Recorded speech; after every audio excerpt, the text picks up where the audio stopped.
आइए सबसे पहले देखते हैं कि समास की परिभाषा क्या है।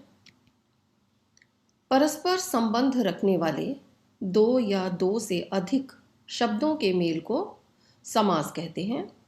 इसे हम कुछ इस तरह भी कह सकते हैं, दो शब्दों को संक्षिप्त करके नया शब्द बनाने की प्रक्रिया को समास कहते हैं।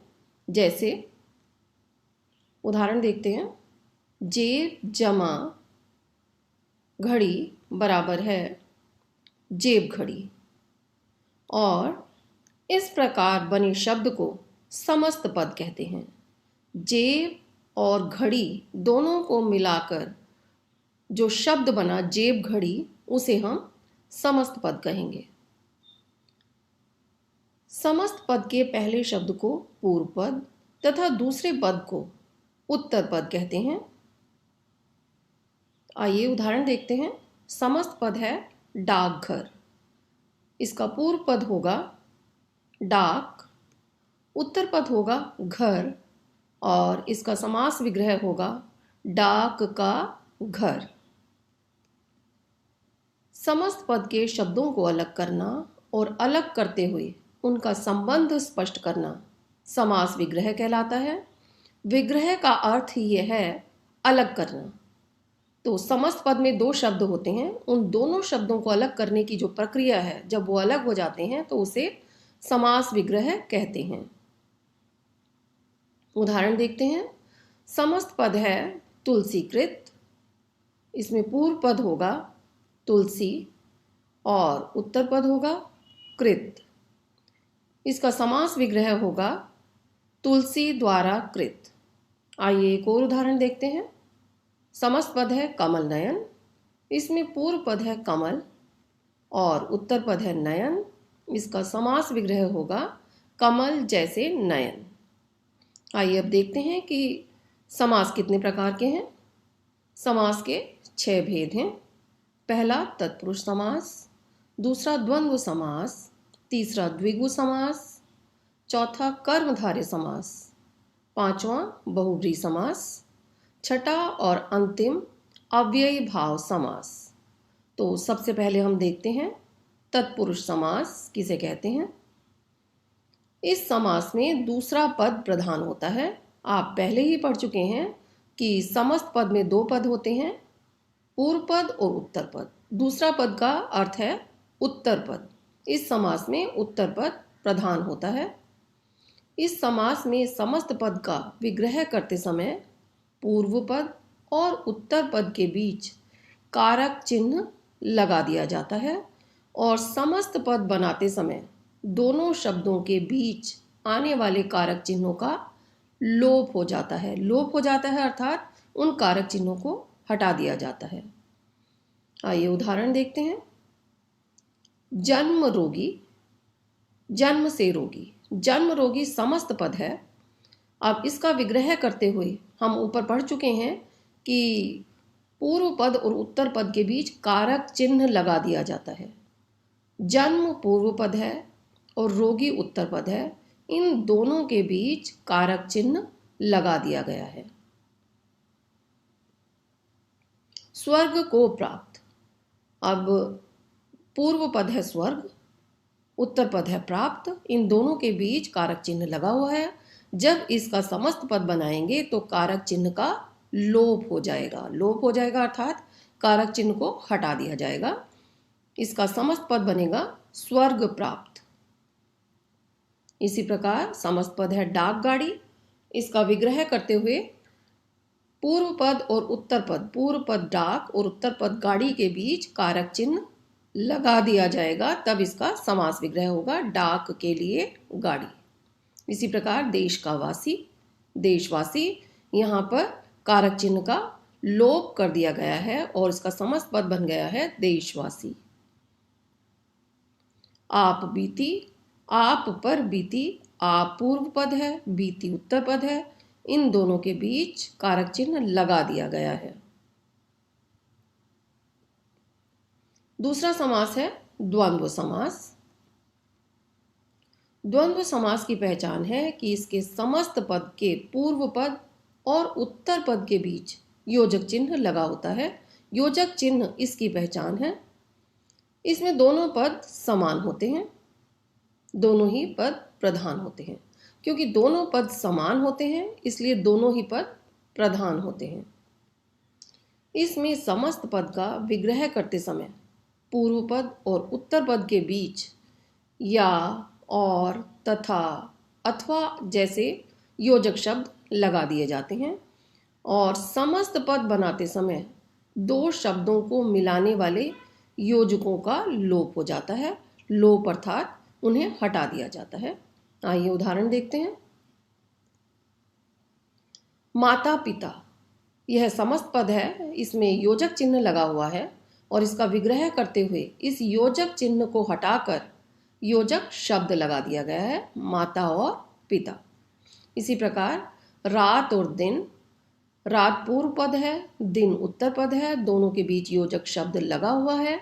जब इसका समस्त पद बनाएंगे तो इस योजक शब्द को हटाकर योजक चिन्ह लगा दिया जाएगा। जैसे रात दिन, रात दिन के बीच योजक चिन्ह लगा दिया गया है।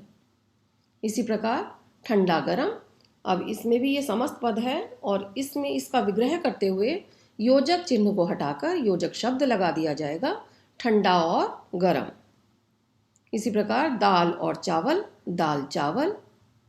पूर्व पश्चिम, पूर्व और पश्चिम। तीसरा है द्विगु समास। इस समास का पहला पद संख्यावाची होता है, दूसरा पद प्रधान होता है। उदाहरण देखते हैं। पंचवटी, 5 वटों का समूह। अब आप इसमें देख रहे हैं कि इसका पहला पद संख्यावाची होता है। शताब्दी, शत का अर्थ है 100, शत अब्दों का समूह, 100 वर्षों का समूह। चौराहा, 4 राहों का समूह। दोपहर, 2 पहर का समूह। चारपाई, 4 पैरों का समूह। इन सभी उदाहरणों में आप देख रहे हैं कि पहला पद संख्यावाची है, 5, शत, 4, 2, 4। क्योंकि इनका पहला पद संख्यावाची है इसलिए ये सभी द्विगु समास के उदाहरण हैं। चौथा समास है कर्मधारय समास। इस समास में विशेषण विशेष्य और उपमान उपमेय का संबंध होता है। अब इस समास को समझने के लिए हमें विशेषण विशेष्य और उपमान उपमेय को भी समझना होगा। उपमेय जिसकी तुलना की जाए, उपमान जिससे तुलना की जाए। उदाहरण देखते हैं। घन श्याम, घन के समान श्याम। इस उदाहरण में उपमेय है श्याम, यहाँ हम पढ़ चुके हैं जिसकी तुलना की जाए, तो यहाँ श्याम की तुलना की जा रही है और किससे की जा रही है? घन से की जा रही है। तो घन उपमान होगा और श्याम उपमेय है। अब यहाँ हमने पढ़ा था विशेषण विशेष्य का संबंध होता है, तो देखते हैं कि विशेषण क्या है। विशेषण संज्ञा की विशेषता बताने वाले शब्द विशेषण होते हैं। विशेष्य जिन शब्दों की विशेषता बताई जाती है वे विशेष्य कहलाते हैं। उदाहरण देखते हैं। नील गाय, नीली है जो गाय। इसमें विशेषण है नीली और विशेष्य है गाय। अब इसके अन्य उदाहरण देखते हैं। नीलांबर, नीला है जो अंबर। पुरुषोत्तम, पुरुषों में उत्तम है जो। श्वेतांबर, श्वेत है जो अंबर। चंद्रमुख, चंद्र के समान मुख। मुख चंद्र, मुख रूपी चंद्र। अब आप इसकी विशेषता देख सकते हैं कि कर्मधारय समास में जब हम विग्रह करते हैं समस्त पदों का तो उसमें जो, के समान और रूपी आदि शब्दों का प्रयोग होता है विशेषण विशेष्य और उपमान उपमेय का संबंध बताने के लिए। पांचवा है बहुब्रीहि समास। इसमें कोई भी पद प्रधान नहीं होता अपितु कोई अन्य पद प्रधान होता है और इसका अर्थ है कि इसमें पूर्व पद और उत्तर पद दोनों ही पद प्रधान नहीं होते अपितु कोई तीसरा पद ही प्रधान होता है। इस समास में दोनों पद मिलकर किसी अन्य पद की ओर संकेत करते हैं। पूर्व पद और उत्तर पद दोनों ही मिलकर किसी तीसरे पद की ओर संकेत करते हैं। उदाहरण देखते हैं। लंबोदर, लंबा है उदर जिसका। अब इसका विग्रह तो है इस शब्द का, इस समस्त पद का विग्रह है लंबा है उदर जिसका, और यह किसी अन्य पद की ओर संकेत कर रहा है, अर्थात गणेश की ओर। तो हम ये जो अन्य पद लिखेंगे, तीसरा पद, या तो हम इसे ब्रैकेट में लिखेंगे या फिर इसे अर्थात के द्वारा भी लिख सकते हैं। लंबा है उदर जिसका अर्थात गणेश। दशानन, 10 है आनंद जिसके अर्थात रावण, या उसे ब्रैकेट में भी लिख सकते हैं। महात्मा, महान है आत्मा जिसकी, व्यक्ति विशेष। चक्रधर, चक्र को धारण करने वाला अर्थात श्री कृष्ण। अष्टाध्यायी, 8 अध्यायों वाला अर्थात पाणिनि का व्याकरण। छठा है अव्ययी भाव समास। अव्ययी भाव समास में पूर्व पद अव्यय होता है, उसका अर्थ भी प्रधान होता है। इस पद का समस्त पद भी अव्यय होता है। अव्यय का अर्थ देखेंगे, यह समस्त पद लिंग कारक वचन की दृष्टि से नहीं बदलता। इस समास के समस्त पद में कभी कभी एक शब्द 2 बार भी आ जाता है। उदाहरण देखते हैं। यथाशक्ति, शक्ति के अनुसार। यथा नियम, नियम के अनुसार। भर पेट, पेट भरकर। रातों रात, रात ही रात में। हाथों हाथ, हाथ ही हाथ में। अब यहां पर भी योजक चिन्ह है, तो इस योजक चिन्ह को देखकर इसे द्वंद्व समास मान लेने की गलती नहीं करनी है।